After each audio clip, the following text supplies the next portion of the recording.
Hello all, it's Rage, and today I'm going to be making a very basic introduction to Conquest guide.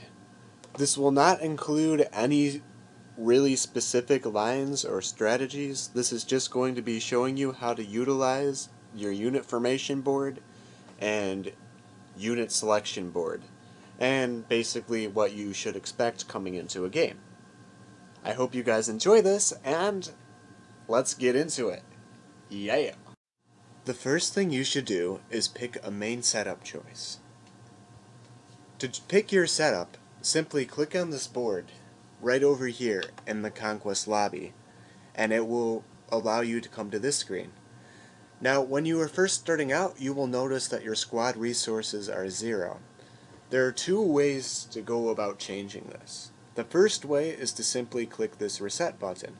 What the reset button does is it deletes every single unit. Or, to manually delete a specific unit, you can click on the unit slot, like so, and then click No Troops. This allows you to get more squad resources depending on the unit's cost.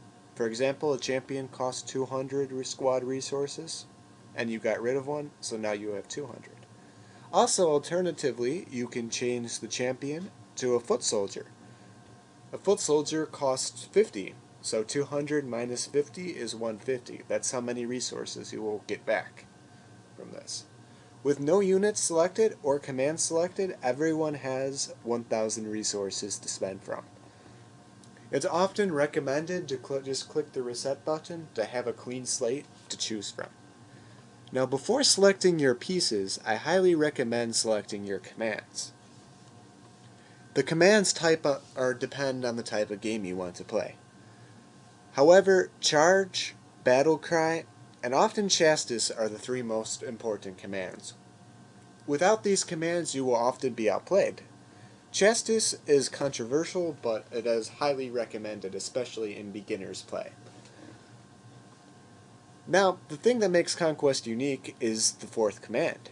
The fourth command is often different from other people, whereas the first three commands are often the same. If you want a very fast-paced, quick-attacking game, you might want Vigilance. Or, if you want semi-fast game, you might want Stoicism for a balanced game. If you want a champion rush game, you might want Regenerate to heal your champions. And if you want a slow defensive game, you might want Bombard. And if you want to trick your opponent, you might want Winds of Fate, and so forth. These are how all the commands work. Now, naturally, I'm a more balanced person, so I prefer to use Stoicism, as it gives me a nice balance to offense and defense. Now, it's entirely up to you, and it is up to you to read what these commands do, and to have a full grasp on the concept. Now, keep in mind, different setups are easier to play than others. With that being said, a different setup that's hard to handle might not be as fun as an easy setup to handle when learning how to play and how to master that setup. And especially in competitive play, it can be very demotivating to lose games. So, it is often recommended if you are a beginner to start out with a basic setup. That is usually very good. Because of this, I am starting off with Battle Cry, Charge, Chastis, and Stoicism. The reason for it is a very balanced team for good offense and defense. So Battle Cry allows you to get the 200 HP and attack boost for a turn, and Charge allows you to move 2 times the distance, which is very useful, especially when Charge and Battle Crying scouts. Chastis is a defensive command that allows you to freeze your opponent for a turn, neutralizing any offensive attacks, and as a last row defense or offense, Stoicism, which gives you plus 400 HP for a turn, making your unit very powerful and hard to kill. Now we're going to go on to the troops. The troops that I am going to choose, and you can choose any number of these, it doesn't matter what your strategy is, whatever works for you and whatever is the most fun for you in the end of the day, and what works best for you, of course. Now what I'm going to choose, since I already have a setup in mind that's quite balanced and easy to play, that I'll be showing you, is Anti-Rush. Anti-rest consists of 2 champions, 5 scouts, a foot soldier, and 2 halberds.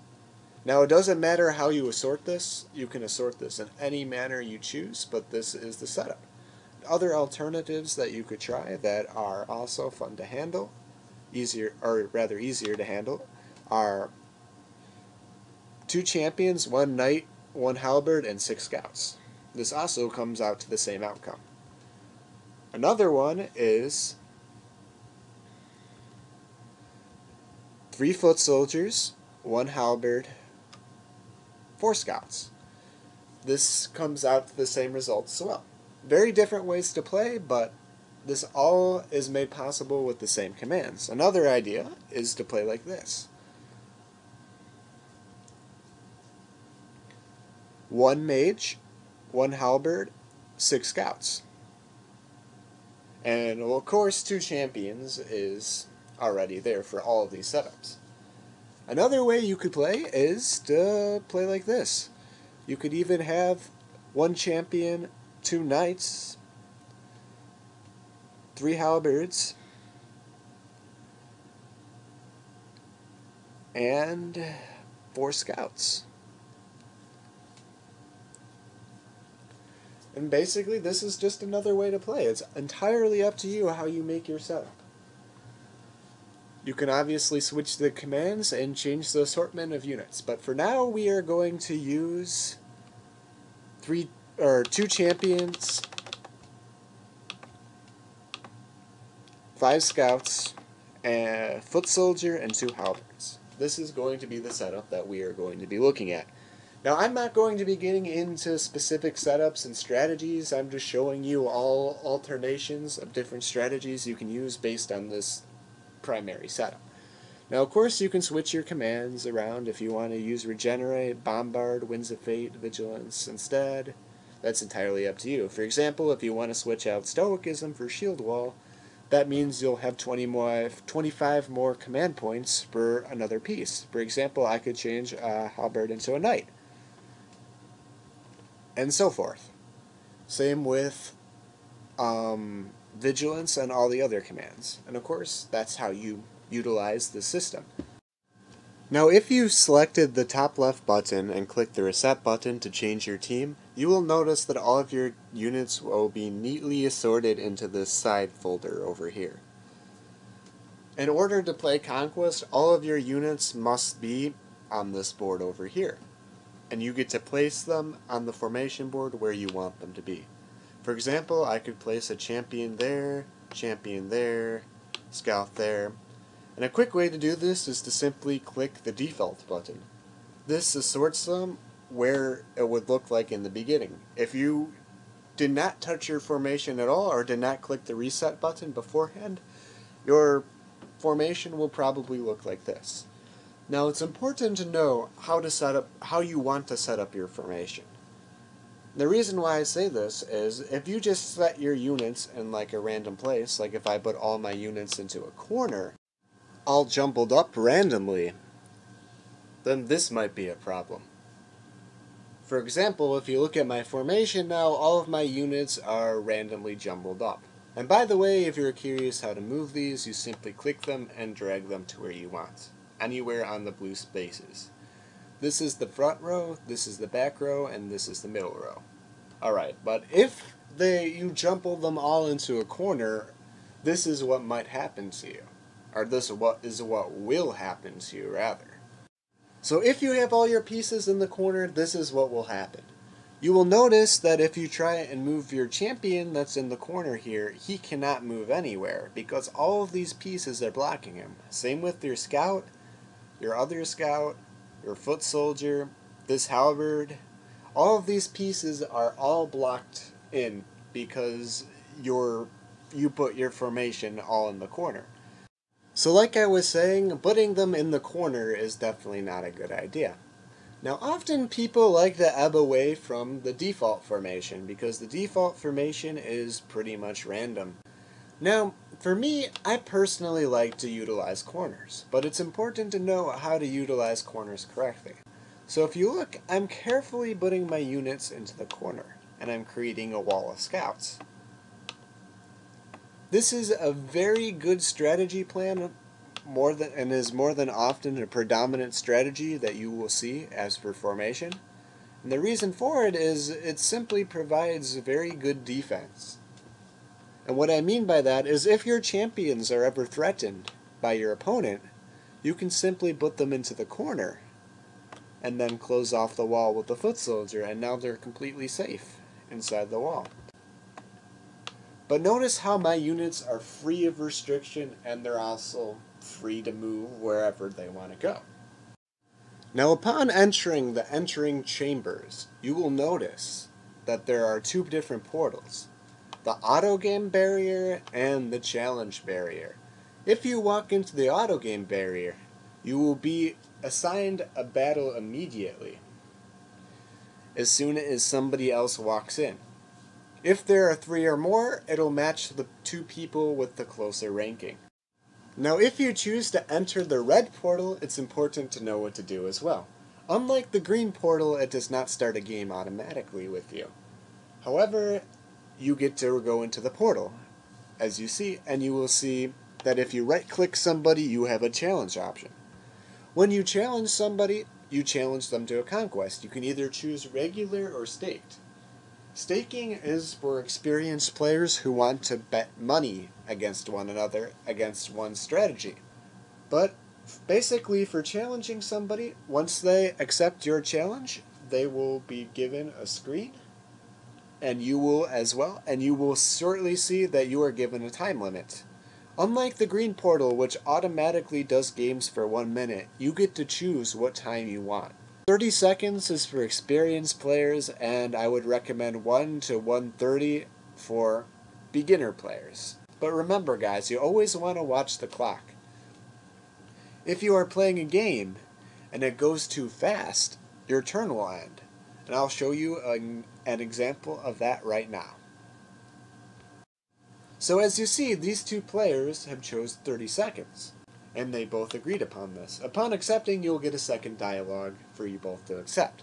Now once you have both accepted this, you'll be brought into a game. But if you look, my opponent only has about 19 seconds to move upon starting the game, and he'll make his move, and I'll make my move.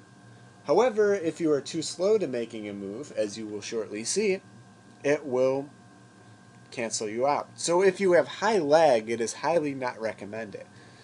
So for example, if I wait too long for the timer to run out, as you will shortly see, it will literally end my turn for me, and I will not make any move. And now here's some basic board rules that you should know. Obstacles can be very agitating sometimes, and they're randomly placed among the board. As you see, there is just 1 bag of sacks. As your opponent reaches his turn, he is allowed to make his move first. Knowing who takes the first turn is a very important process to this. The reason for it is simply because you want to know how many command points your opponent has. And the reason why this is relevant is because the person who starts second actually has 25 more command points than the person who starts first. And you gain 25 command points for each turn. So the person who starts first gets position. However, the person who starts second gets commands. So as an example, just to show you guys of how to use commands and how to play it. As you can see, I have 2 scouts up 4, and he has 2 scouts up 4 as well. Basically, to use a command, you go to this little book over here in the game, and then you click on the command that you want to use, and you use it on the troop that you desire it to be used on. It's also important to notice the command points at the bottom of the screen. Command points are what allow you to use commands. You get them in 2 ways.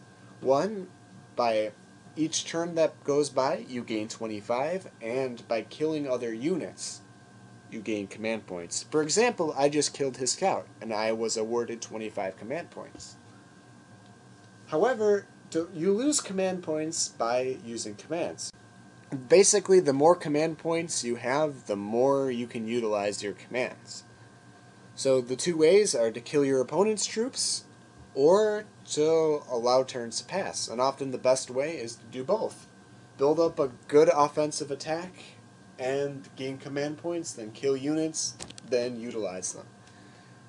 Now to check your units or your opponent's units HP, you can simply click this.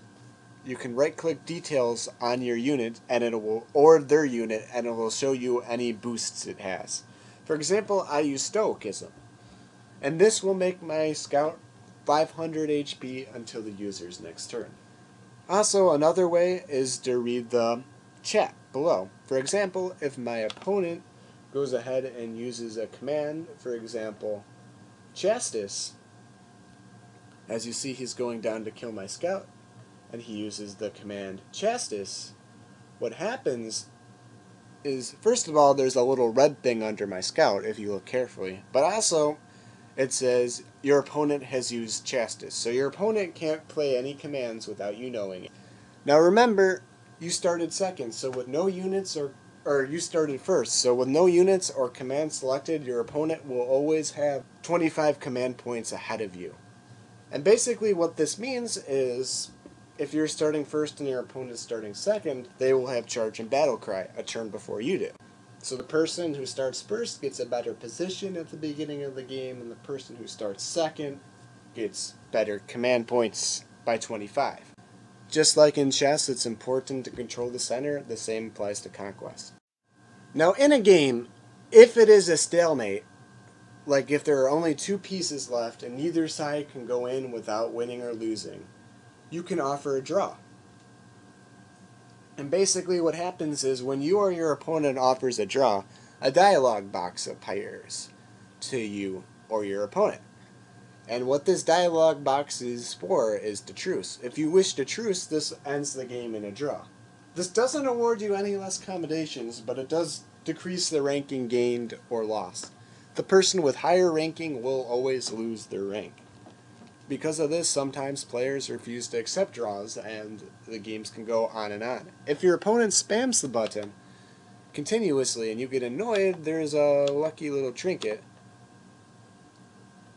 right here that says ignore your opponent's truce options. And if your opponent has this on, this is the dialogue box that appears. If you offer them a truce, it will say your opponent was unable to receive your truce offer. Now, if you feel that your game is hopeless, you can click the resign button. And if you click yes, it kicks you out of the game. You will lose an ample amount of ranking for doing this. However, sometimes there are not enough moves played in a game. I am clearly afraid of losing my ranking, so I'm not going to resign, but I will offer, or allow my opponent to offer a truce and accept it. And as you see, once the truce is accepted, or once you've accepted resignation, it'll bring you back to this screen. And as you see, teardrop, I just lost 1 ranking from trucing Carry Beater, but, you know, that's just how the game goes. I hope you guys enjoyed this basic tutorial of how to play Conquest. I didn't go into anything too specific, but I hope you enjoy. Thank you. See you later.